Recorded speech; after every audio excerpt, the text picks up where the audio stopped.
ನಮಸ್ಕಾರ. ಎಲ್ಲರೂ ಹೇಗಿದ್ದೀರಾ? ಎಲ್ಲರೂ ಚೆನ್ನಾಗಿದ್ದೀರಾ ಅಂದ್ಕೊಂಡಿದ್ದೀನಿ. ನಾನು ಕೂಡ ಚೆನ್ನಾಗಿದ್ದೀನಿ. ಇವತ್ತು ನೋಡಿ ಒಂದು ಹೊಸ ವಿಡಿಯೋದೊಂದಿಗೆ ಬಂದಿದ್ದೀನಿ. ಏನಂತ ಅಂದರೆ ಎಲ್ಲರಿಗೂ ಇಷ್ಟವಾಗುವಂತಹ, ಮಕ್ಕಳಿಗಂತೂ ಬಹಳ ಇಷ್ಟ. ಸಂಜೆ ಆಯ್ತಂದರೆ ಅಮ್ಮ ನಡಿ ಹೋಗೋಣ ತೆಗೆದುಕೊಡಿ ಅಂತ ಹೇಳ್ತಾರೆ. ಏನು ಹೇಳಿ? ಪಾನಿಪುರಿ ಅಥವಾ ಗೋಲ್ಗಪ್ಪ. ಎಲ್ಲರೂ ನೋಡಿದ್ರು ಅಂದರೆ ತುಂಬಾ ಖುಷಿ ಪಡ್ತಾರೆ. ತುಂಬ ಇಷ್ಟಪಟ್ಟು ತಿನ್ನುವಂತಹ ಒಂದು ಪಾನಿಪುರಿಯನ್ನು ನಾನು ಮನೆಯಲ್ಲೇ ತಯಾರು ಮಾಡಿದ್ದೀನಿ. ಯಾವ ರೀತಿ ಮಾಡ್ತಾಯಿದ್ದೀನಿ ಅಂತೇಳಿ ನಾನು ನಿಮಗೆ ತೋರಿಸ್ತೀನಿ. ಎಲ್ಲರೂ ನೋಡಿ. ಯಾರೆಲ್ಲ ಹೊಸದಾಗಿ ನನ್ನ ಚಾನಲನ್ನು ನೋಡ್ತಾ ಇದ್ದೀರಾ, ಸಬ್ಸ್ಕ್ರೈಬ್ ಮಾಡ್ಕೊಳ್ಳಿ ನಮ್ಮ ಚಾನಲ್ನ. ಹಾಗೂ ಲೈಕ್ ಮಾಡಿ, ಶೇರ್ ಮಾಡಿ, ಕಮೆಂಟ್ ಮಾಡಿ. ಬನ್ನಿ, ಇವತ್ತು ನಾನು ಯಾವ ರೀತಿ ಪಾನಿಪುರಿಯನ್ನು ತಯಾರು ಮಾಡ್ತಾಯಿದ್ದೀನಿ ಅಂತ ನಿಮಗೆ ತೋರಿಸ್ತೀನಿ.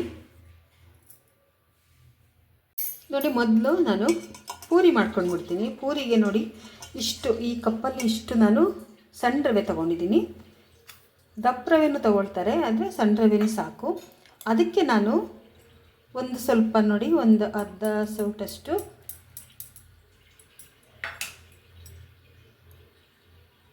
ಗೋಧಿ ಹಿಟ್ಟನ್ನು ಹಾಕ್ಕೊಂಡಿದ್ದೀನಿ. ಇವಾಗ ಇದು ಎರಡನ್ನೂ ಕೂಡ ನಾನು ಮಿಕ್ಸ್ ಮಾಡ್ಕೊಳ್ತೀನಿ.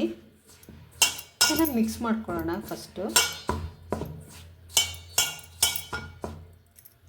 ಇವಾಗ ಇದಕ್ಕೆ ಸ್ವಲ್ಪ ಅಡುಗೆ ಸೋಡಾನ ಹಾಕ್ಕೊಳ್ಳೋಣ. ಈಗ ಒಂದು ಸ್ವಲ್ಪ ಅಡುಗೆ ಸೋಡಾನ ಹಾಕ್ಕೊಳ್ತೀನಿ. ಜಾಸ್ತಿ ಹಾಕ್ತಾಯಿಲ್ಲ, ಒಂದು ಸ್ವಲ್ಪ ಹಾಕಿದ್ದೀನಿ. ಇವಾಗ ಸಾಲ್ಟ್ ಹಾಕ್ಕೊಳ್ಳೋಣ.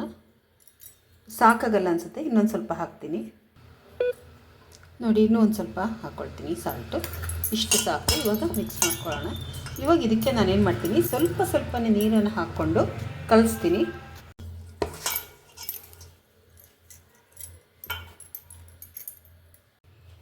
ನೋಡಿ ಯಾವ ಥರ ಗಟ್ಟಿಯಾಗಿ ಕಲಸಿದ್ದೀನಿ ಅಂತ. ಚೆನ್ನಾಗಿ ಈ ಥರ ಮಿದ್ಕೋಬೇಕು. ಈ ಥರ ನಾದಿದ್ರೆ ನೋಡಿ, ಒಂದು ಕೈನಲ್ಲಿ ನಾನು ನಿಮಗೆ ತೋರ್ಸೋಕ್ಕಾಗ್ತಾಯಿಲ್ಲ. ಈ ಥರ ನಾದೋದ್ರಿಂದ ಪೂರಿಗಳು ತುಂಬ ಚೆನ್ನಾಗಿ ಉಬ್ಬಿ ಬರುತ್ತೆ. ಇವಾಗ ಇದನ್ನು ನಾನು ಒಂದು ಅರ್ಧ ಗಂಟೆ ಬಿಡ್ತೀನಿ. ಇದನ್ನು ನೆನ್ಕೊಳ್ಳಿ. ಒಂದು 20 ನಿಮಿಷನಾದ್ರು ಬಿಡೋಣ. ಇದನ್ನು ನೋಡಿ ಈ ಥರ ಮುಚ್ಚಿ ಇಡ್ತೀನಿ. ಈ ರೀತಿ ಮುಚ್ಚಿಡಬೇಕು. ನೋಡಿ, ಒಂದು 20 ನಿಮಿಷ ಬಿಟ್ಟಿದ್ದೀನಿ ನಾನು ಅಷ್ಟೇ. ಚೆನ್ನಾಗಾಗಿದೆ ನೋಡಿ. ಇದನ್ನೇನು ಮಾಡಬೇಕು ಅಂದರೆ, ಈಗ ಚೆನ್ನಾಗಿ ನಾದ್ಕೋಬೇಕು. ಎಷ್ಟು ನಾವು ಈ ಥರ ಮಿದ್ಕೊಳ್ತೀವೋ ಪೂರಿಗಳು ಅಷ್ಟೇ ಸಾಫ್ಟಾಗಿ ಬರುತ್ತೆ. ನೋಡಿ, ಈ ಥರ ಆಗಬೇಕು. ನೋಡಿ,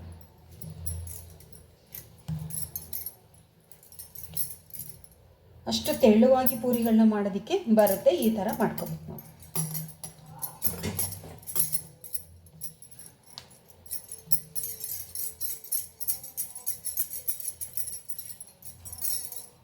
ತುಂಬ ಗಟ್ಟಿ ಇದೆ ಅಂತ ನಿಮ್ಗೆ ಏನಾರು ಅನಿಸಿದ್ರೆ ಸ್ವಲ್ಪ ನೀರನ್ನು ಹಾಕ್ಕೊಳ್ಳಿ ಅಷ್ಟೇ.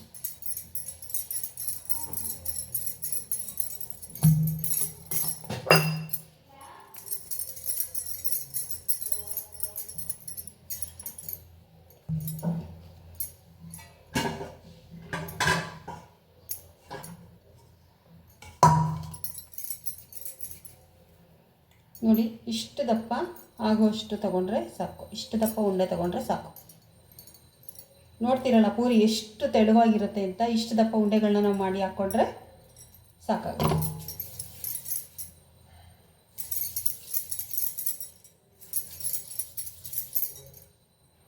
ನೋಡಿ, ಇಷ್ಟು ದಪ್ಪ. ಈಗ ನಾವು ಪೂರಿನ ಹರ್ಕೊಳ್ಳೋಣ. ನೋಡಿ ಯಾವ ಥರ ಮಾಡ್ಕೊಂಡಿದ್ದೀನಿ. ಎಷ್ಟು ಸಾಫ್ಟಾಗಿದೆ ನೋಡಿ. ಈ ಥರ ಮಾಡಿಟ್ಕೊಂಡಿದ್ದೀನಿ. ಇವಾಗ ಇದನ್ನು ಒಂದೊಂದೇ ಹರ್ಕೊಳ್ಳೋಣ.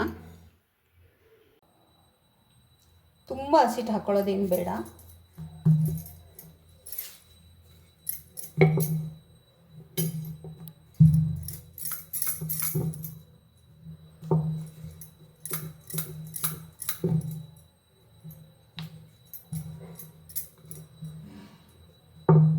ನೋಡಿ, ಇಷ್ಟು ಅಗಲ ಸಾಕಾಗುತ್ತೆ.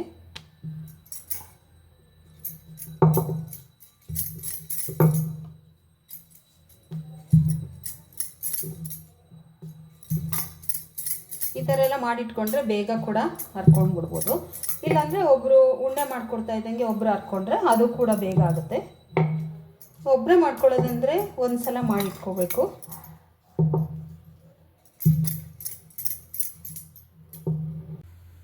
ನೋಡಿ ಎಲ್ಲ ಅರ್ದು ಇಟ್ಕೊಂಡಿದ್ದೀನಿ ಈ ಥರ. ಇವಾಗ ಇದನ್ನು ನಾನು ತೇಲ್ಸ್ಕೊಳ್ಳೋಣ ಬನ್ನಿ. ನೋಡಿ ಬಾಣಲಿನಲ್ಲಿ ಎಣ್ಣೆನ ಕಾಯೋದಕ್ಕೆ ಇಟ್ಟಿದ್ದೀನಿ. ಎಣ್ಣೆ ಚೆನ್ನಾಗಿ ಬಿಸಿ ಆಗಲಿ ಮೊದಲು, ಆಮೇಲಿಂದ ಸಿಮ್ಮಲ್ಲಿ ಇಟ್ಕೊಳ್ಳೋಣ. ಇವಾಗ ಎಣ್ಣೆ ಚೆನ್ನಾಗಿ ಬಿಸಿಯಾಗಿದೆ. ಉರಿನ ಸ್ವಲ್ಪ ಕಡಿಮೆ ಮಾಡಿದ್ದೀನಿ, ತುಂಬ ಕಡಿಮೆ ಮಾಡಬೇಡಿ, ಆವಾಗಲೂ ಕೂಡ ಬರಲ್ಲ. ಈ ಪೂರಿನ ಹಾಕಬೇಕಾದ್ರೆ ಏನು ಮಾಡಬೇಕಂದ್ರೆ ನೋಡಿ, ಎಲ್ಲ ಬಿಡಬೇಕಾದ್ರೆ ಇದು ಕೆಳಗಡೆ ಭಾಗಕ್ಕೆ ಹೋಗಬೇಕು, ಇದು ಕೆಳಗಡೆ ಭಾಗ ಹೋಗಬಾರ್ದು. ನೋಡಿ ಒಂದು ಬಿಡ್ತೀನಿ ಇವಾಗ.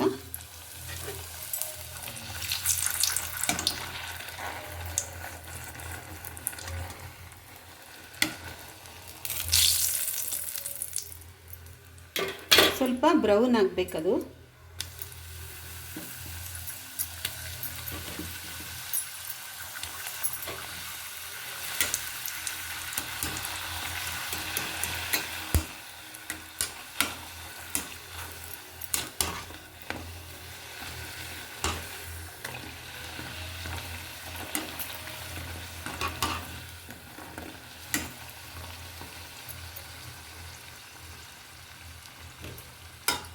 ಇದನ್ನು ತೆಕ್ಕೊಂಡು ಬಿಡೋಣ.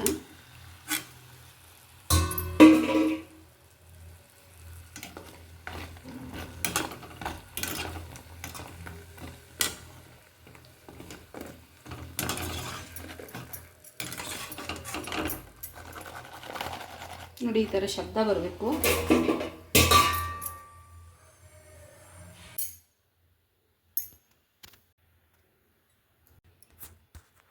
ನೋಡಿ ಪೂರಿ ರೆಡಿ ಆಯಿತು. ನೋಡಿ ಯಾವ ಥರ ಇದೆ ಅಂತ ಶಬ್ದ ನೋಡಿ, ಎಲ್ಲ ಗರಿ ಗರಿ ಆಗಿದೆ.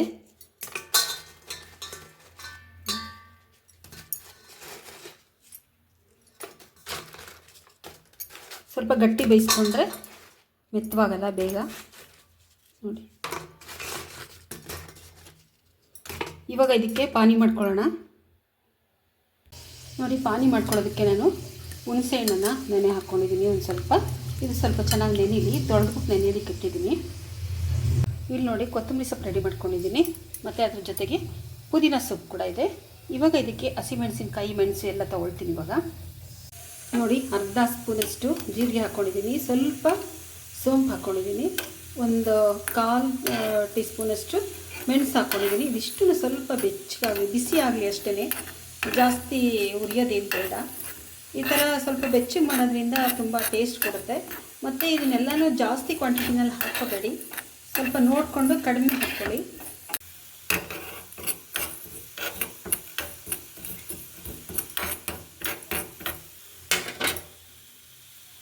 ಇವಾಗ ನಾನು ಒಂದು ಜಾರ್ ಒಳಗಡೆಗೆ ಇದನ್ನೆಲ್ಲ ಹಾಕ್ಕೊಳ್ತೀನಿ. ಪಾನಿ ತುಂಬಾ ಟೇಸ್ಟ್ ಆಗಿರುತ್ತೆ. ಒಂದು ರೀತಿ ಇದ್ರದ್ದೆಲ್ಲ ಜಾಸ್ತಿ ಟೇಸ್ಟ್ ಸಿಗಬಾರ್ದು, ಕಡಿಮೆ ಇರಬೇಕು. ಸ್ವಲ್ಪ ಶುಂಠಿನ ಹಾಕ್ಕೊಳ್ಳೋಣ. ಮೆಣಸಿನ್ಕಾಯಿ ನೋಡಿ ಇಷ್ಟು ಹಾಕ್ಕೊಳ್ತಾ ಇದ್ದೀನಿ. ನಿಮ್ಗೆ ಎಷ್ಟು ಬೇಕು ಅಷ್ಟು ಹಾಕ್ಕೊಳ್ಳಿ, 5-6 ಎಲ್ಲ ಹಾಕಬೇಡಿ, ತುಂಬಾ ಖಾರ ಆಗಿಬಿಡುತ್ತೆ. ಆಮೇಲೆ ಇದಕ್ಕೆ ಪುದೀನ ಸೊಪ್ಪನ್ನು ಹಾಕ್ಕೊಳ್ತಾ ಇದ್ದೀನಿ. ನೋಡಿ ಪುದೀನ ಸೊಪ್ಪು ತುಂಬ ಒಳ್ಳೆಯದು ಆರೋಗ್ಯಕ್ಕೆ. ಈಗ ಕೊತ್ತಂಬರಿ ಸೊಪ್ಪನ್ನು ಹಾಕ್ಕೊಳ್ತಾ ಇದ್ದೀನಿ. ಇದನ್ನು ಇಷ್ಟನ್ನು ಹಾಕ್ಕೊಂಡು ನಾನು ಮಿಕ್ಸಿ ಮಾಡ್ಕೊಳ್ತೀನಿ. ಇವಾಗ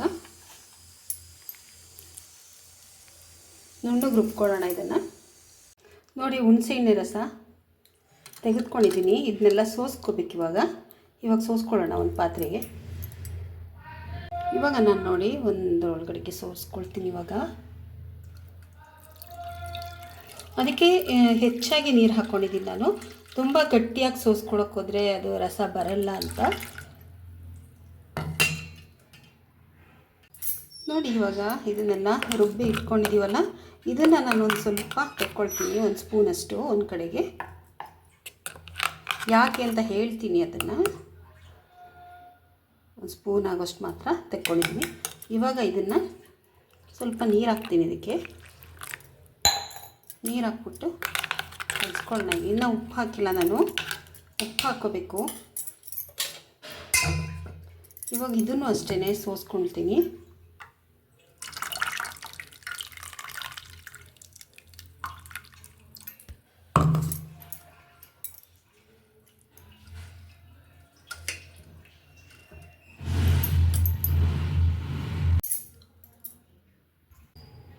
ನೋಡಿ, ಉಪ್ಪು ಹಾಕ್ಕೊಳ್ಳೋದಕ್ಕೆ ನಾನೇನು ಮಾಡ್ತಾಯಿದ್ದೀನಿ ಅಂತಂದರೆ ಬ್ಲ್ಯಾಕ್ ಸಾಲ್ಟನ್ನು ಸ್ವಲ್ಪ ಹಾಕ್ಕೊಳ್ತೀನಿ. ಅದೊಂದು ಸ್ವಲ್ಪ ಬ್ಲ್ಯಾಕ್ ಸಾಲ್ಟ್ ಒಂದು ಸ್ವಲ್ಪ ಹಾಕ್ಕೊಳ್ತೀನಿ, ಒಳ್ಳೆಯದು ಅಂತೇಳಿ. ಇವಾಗ ಇದನ್ನೊಂದು ಸ್ವಲ್ಪ ಕುಟ್ಕೊಳ್ಳೋಣ.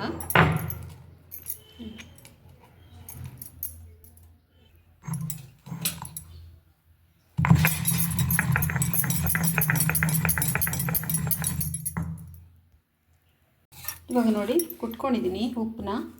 ಇಷ್ಟು ಉಪ್ಪನ್ನು ಹಾಕ್ಕೊಳ್ತೀನಿ ನಾನು. ಏನು ಮಾಡ್ತೀನಿ ಅಂದರೆ ಡೈರೆಕ್ಟಾಗಿ ಹಾಕಲ್ಲ, ಇದನ್ನು ಸ್ವಲ್ಪಕ್ಕೆ ಈ ರೀತಿ ಹಾಕ್ಕೊಳ್ತೀನಿ.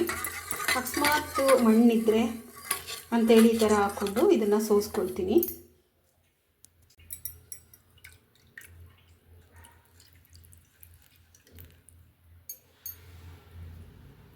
ಇದೇನು ಮಣ್ಣಲ್ಲ, ಇದು ಗಟ್ಟಿ ಇರೋವಂಥದ್ದು, ಪೂರ್ಣವಾಗಿ ಪುಡಿ ಹಾಕಿಲ್ಲ. ಇದು ಏನದರಲ್ಲಿ ಒಂದು ಸಲ ಸೋಸ್ಕೊಳ್ಳೋದು ಭಾಳ ಒಳ್ಳೆಯದು. ಇವಾಗ ನಾನು ಪುಡಿ ಉಪ್ಪನ್ನು ಕೂಡ ಸ್ವಲ್ಪ ಹಾಕ್ಕೊಳ್ತೀನಿ ಅಷ್ಟೇ, ಜಾಸ್ತಿ ಹಾಕ್ತಾಯಿಲ್ಲ. ಇಷ್ಟು ಹಾಕಿದ್ರೆ ಸಾಕು. ಇವಾಗ ಇದು ರೆಡಿ ಆಯಿತು. ಎಷ್ಟು ಪಾರ್ಟ್ ಇರುತ್ತೆ ನೋಡಿ ಇದರಲ್ಲಿ. ಈಗ ನಾನು ಆಲೂಗಡ್ಡೆ ಬೇಯಿಸ್ಕೊಂಡಿರೋದನ್ನು ತೋರಿಸ್ತೀನಿ. ಇವಾಗ ಒಂದು ಅರ್ಧ ನಿಂಬೆಹಣ್ಣನ್ನು ಹಾಕ್ಕೊಳ್ಳೋಣ. ಇವಾಗ ಪೂರ್ಣ ಆಯಿತು. ಇದು ಒಳ್ಳೆ ಟೇಸ್ಟ್ ಕೊಡುತ್ತೆ. ಇವಾಗ ನಿಂಬೆಹಣ್ಣು ಹಾಕಿಲ್ಲ ಅಂತ ಅಂದರೆ ರುಚಿ ಬರಲ್ಲ. ಅದರಿಂದ ಒಂದು ಅರ್ಧ ನಿಂಬೆಹಣ್ಣನ್ನು ಇದಕ್ಕೆ ಹಾಕ್ಕೊಳ್ಬೇಕು. ಖಾರ ತುಂಬ ಇದೆ ಅಂತಂದರೆ ಒಂದೇ ಹಾಕ್ಕೊಳ್ಳಿ. ನನಗೆ ಇವಾಗ ಇದಕ್ಕೆ ಅರ್ಧ ನಿಂಬೆಹಣ್ಣಷ್ಟು ಸಾಕಾಗುತ್ತೆ. ನೋಡಿ, ತುಂಬ ರುಚಿಯಾಗಿದೆ. ಇವಾಗ ನಾವು ಇದನ್ನು ಇನ್ನೊಂದು ಸ್ವಲ್ಪ ಕೆಲಸ ಇದೆ ಇದಕ್ಕೆ. ಇದು ರೆಡಿ ಆಯಿತು, ಪಾನಿ ರೆಡಿ ಆಯಿತು. ಇವಾಗ ಆಲೂಗಡ್ಡೆನ ಮಾಡ್ಕೊಳ್ಳೋಣ. ನೋಡಿ, ಅದಕ್ಕೆ ಒಂದು ಸ್ವಲ್ಪ ಈರುಳ್ಳಿನ ಹಾಕ್ಕೊಂಡಿದ್ದೀನಿ. ಒಂಚೂರು ಹಾಕ್ಕೊಳ್ಳಿ, ಜಾಸ್ತಿ ಬೇಡ. ಅದಕ್ಕೆ ಒಂದು ಸ್ವಲ್ಪ ಕೊತ್ತಂಬರಿ ಸೊಪ್ಪು ಮೇಲೆ.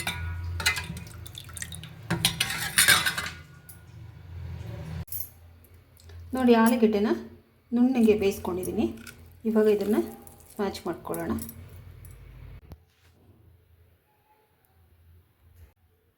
ಇವಾಗ ನಾನು ಇದಕ್ಕೆ ಉಪ್ಪು ಹಾಕಿ ಬೇಯಿಸಿದ್ದೀನಿ, ಆದರೂ ಕೂಡ ಒಂದು ಸ್ವಲ್ಪ ಉಪ್ಪನ್ನು ಹಾಕ್ಕೊಳ್ಳೋಣ. ಆಮೇಲೆ ಇದಕ್ಕೆ ಒಂದು ಸ್ವಲ್ಪ ನೋಡಿ, ಖಾರದ ಪುಡಿನ ಬೇಕಾದರೆ ಹಾಕ್ಕೊಳ್ಳಿ, ಇಲ್ಲಾಂದರೆ ಬೇಡ. ನನ್ನ ಮಗಳು ಬೇಕು ಅಂತಾಳೆ ಅಂದ್ಬಿಟ್ಟು ಒಂದು ಸ್ವಲ್ಪ ಹಾಕ್ತಾಯಿದ್ದೀನಿ, ಜಾಸ್ತಿ ಹಾಕಲ್ಲ. ಯಾಕಂದರೆ ಇಲ್ಲಿ ಒಂದು ಖಾರ ಮಾಡಿಟ್ಕೊಂಡಿದ್ನಲ್ಲ, ಅದನ್ನು ನಾನು ಇದಕ್ಕೆ ಹಾಕ್ಕೊಳ್ತೀನಿ. ಇವಾಗ ಸೊಪ್ಪನ್ನು ಹಾಕ್ಕೊಳ್ಳೋಣ, ಕೊತ್ತಂಬರಿ ಸೊಪ್ಪು ಹಾಕ್ಕೊಳ್ಳೋಣ. ಈರುಳ್ಳಿ ಹಾಕ್ಕೊಳ್ತಾ ಇದ್ದೀನಿ. ಈರುಳ್ಳಿನ ಸಣ್ಣಗೆ ಹೆಚ್ಕೊಂಡು ಹಾಕಿ, ತಪ್ಪು ಕಚ್ಚಿಬಿಟ್ಟು ಹಾಕಬೇಡಿ, ಚೆನ್ನಾಗಿರಲ್ಲ. ಈಗ ಇದಕ್ಕೆ ನಾನು ಖಾರ ರುಬ್ಕೊಂಡಿದ್ದಲ್ಲ ಆವಾಗಲೇ ಪಾನಿ ಮಾಡ್ಕೊಳ್ಳೋದಕ್ಕೆ, ಅದಕ್ಕೆ ನಾನು ಇದನ್ನು ತೆಗೆದಿಟ್ಕೊಂಡಿದ್ದು. ತುಂಬ ಟೇಸ್ಟ್ ಬರುತ್ತೆ. ಇನ್ನು ಯಾವುದೇ ರೀತಿಯ ಜೀರಿಗೆ ಪುಡಿ, ಚಾಟ್ ಮಸಾಲ ಏನೂ ಹಾಕ್ತಾಯಿಲ್ಲ, ಇಷ್ಟೇ ಹಾಕ್ತಾ ಇರೋದು ಅದಕ್ಕೆ. ಅದರಿಂದ ನಾನು ಏನು ಮಾಡಿದ್ದೀನಿ, ಅದರಿಂದ ಒಂದು ಸ್ವಲ್ಪನ ತೆಗೆದು ಇಟ್ಕೊಂಡಿದ್ದೆ. ಇವಾಗ ಇದನ್ನು ಚೆನ್ನಾಗಿ ಕಲಿಸ್ಕೊಳ್ಳೋಣ. ನೋಡಿ, ಪೂರಿ ರೆಡಿ ಆಯಿತು. ಆಲೂಗಡ್ಡೆ ನೋಡಿ, ಆಲೂಗಡ್ಡೆ ಕೂಡ ರೆಡಿ ಆಯಿತು ಒಳಗಡೆ ಫಿಲ್ಲಿಂಗ್ ಮಾಡೋದಕ್ಕೆ. ನಂತರ ಪಾನಿ ಕೂಡ ರೆಡಿ.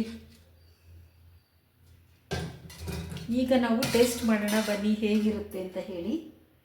ಒಂದು ಪೂರಿಯನ್ನು ತಗೊಳ್ತೀನಿ ನಾನು.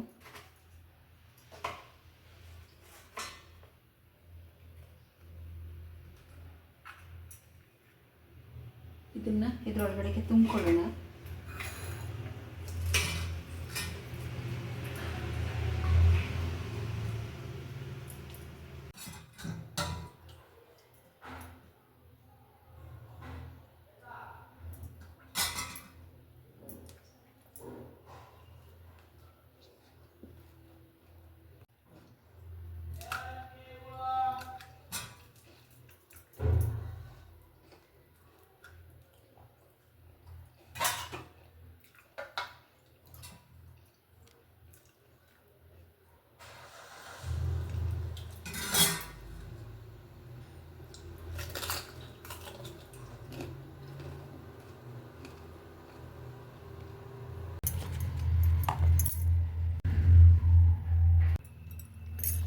ನೋಡಿ, ಇವಾಗ ನಾನು ಹಾಕ್ಕೊಳ್ತಾ ಇದ್ದೀನಿ. ಎಷ್ಟು ಶಬ್ದ ಬಂತಲ್ಲ.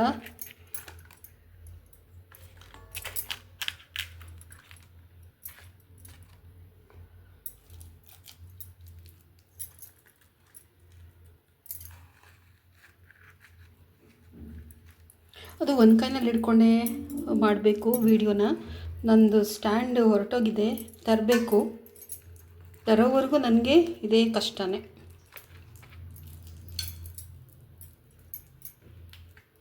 ಎಷ್ಟು ಬೇಕಷ್ಟು ಹಾಕ್ಕೊಳ್ಳಿ. ಖಾರ ಕಡಿಮೆನೇ ಹಾಕಿ ಮಕ್ಕಳುಗಳಿಗೆ, ಪಾಪ ಅವ್ರಿಗೆ ಖಾರ ಜಾಸ್ತಿ ಆದರೆ ಇಷ್ಟ ಆಗಲ್ಲ.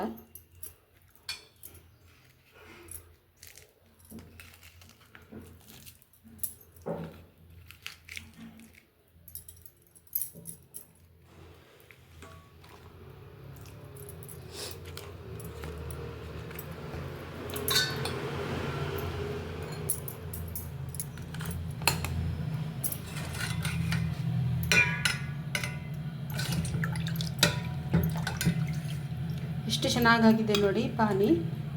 ಗೋಲ್ಗಪ್ಪ ಕೊಡ್ತಾರಲ್ಲ ಆ ಥರ ಆಯಿತು. ಇಲ್ಲ ಅಂದರೆ ಇದಕ್ಕಿನ್ನ ಕ್ಯಾರೆಟ್ ತುರಿ ಎಲ್ಲ ಹಾಕ್ಕೊಳ್ಬೇಕಾಗಿತ್ತು. ಬೇಕಿಲ್ಲ ಕ್ಯಾರೆಟ್ ತುರಿ ಎಲ್ಲ, ಇಷ್ಟೇ ಚೆನ್ನಾಗಿರುತ್ತೆ.